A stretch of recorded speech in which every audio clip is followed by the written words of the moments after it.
Hey guys, what's up? Evil Hammer 6 here, and I do check the Grand Exchange. I usually check the most valuable trades every once in a while, usually once, twice, 3 times a week, somewhere around there. I've been just keeping up with it just because since Legacy Mode came out this week, just seeing what everything's doing. If you guys didn't know, the Seismic Wand has tanked to hell. Um, it's at what, 895 mil? I think it lost 82 mil. Let's see, yesterday it lost what, about 20, 40 mil almost. That's a hefty toll there. That's just because they're not that great in the regular game. Well, legacy mode. They're still great in EOC, but a lot of people are selling off their high tiered gear for EOC and changing it out for stuff that's good in legacy mode. And unfortunately, everything that Jagex has released since they went to EOC is pretty bad in Legacy. A lot of dual weapons like the offhand crossbows, as you can see, tanking to hell. Well, the Ascensions, they're tanking. Magic's completely nerfed to hell, unless the only thing that Magic is decent with in Legacy is the Armadillo Battle Staff, which you can actually see it's going up very exponentially. So it's probably going to go back to its pre-EOC price, which was quite expensive, which is kind of nice because that'll make Lace Wars worth something. But unfortunately, the only reason I believe these steadfast boots are going up is because people remember them, because they really have no point.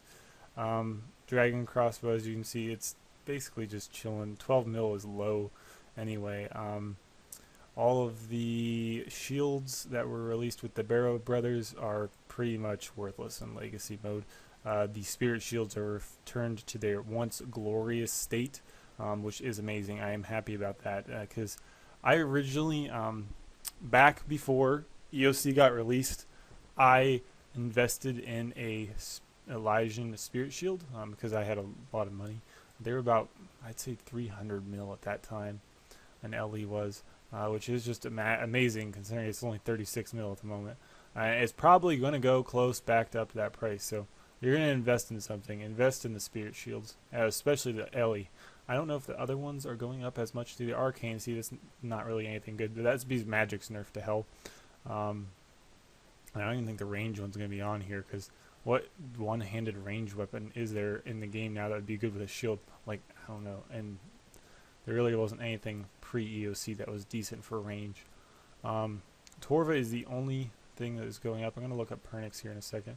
But yeah, I guess Pernix is going up a little bit. Torva is going up. That is because the reason why Torva is going up is because it offers a life point bonus. Any of the next sets offer life point bonuses, as well as having a actual damage still attached to them. Whereas Bandos armor does not have any life point bonuses on them, so these are better now. The Drygors are kind of just doing whatever they want to. They're so freaking low, it doesn't matter right now. If 58 mil for a longsword, it's just ridiculous.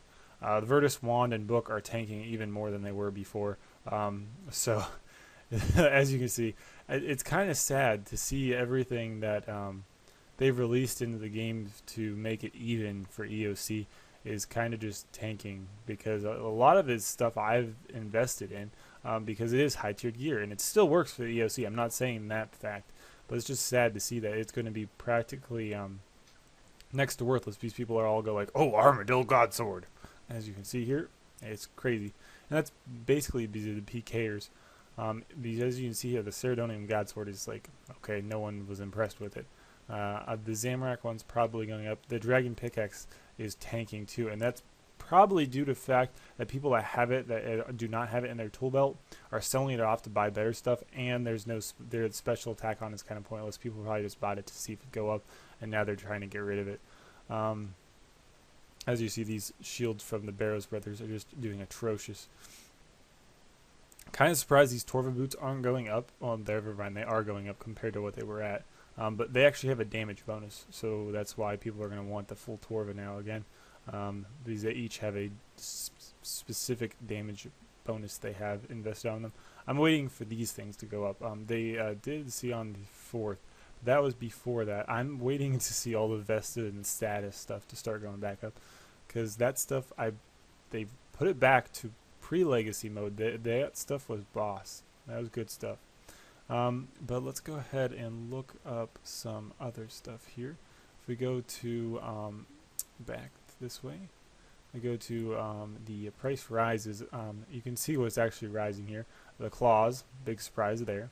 Abyssal Whip, because it has the special, and it's just kind of the default weapon that everyone probably remembers as being good.